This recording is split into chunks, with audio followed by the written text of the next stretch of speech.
Khasi nga abya pi hasurok tang banyo peja duk mat bat body jong pi kinde tok laslem yapi marwe bangala trang na marak mat jong api pin wait pi pin ni bang jing frik jong pi tengam na shuban batai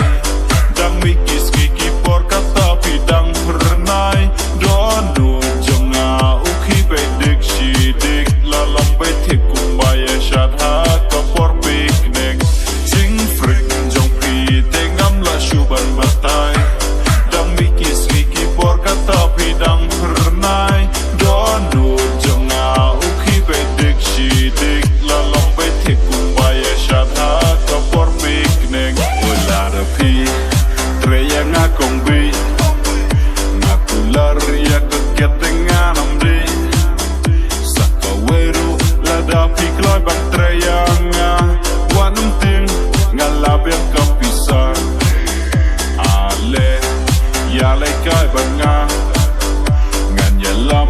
ya precious mitcha sora nga temru da kijing wai ba het soda to ai kikti ye shalang pi bang nga ola ra pi Treh nga kongbih nga kular ya keketengan amri sakaweru lada pikloi bang Treh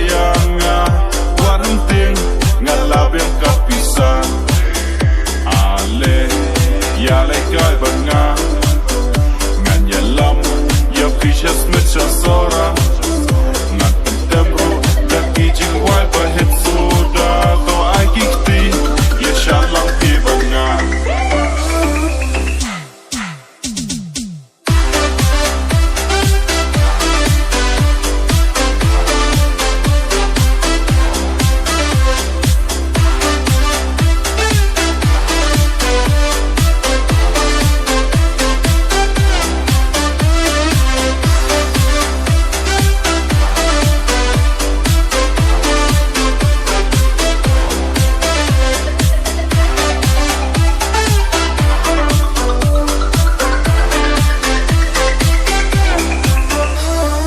Nambarin mula kun enraging e jong aya pi kampat kun usnam tumai ula wan menta ngakula hap ya pi ban e chirata usnam barin mula kun enraging e jong aya pi kampat kun usnam tumai ula wan menta ngakula hap ban e chiratan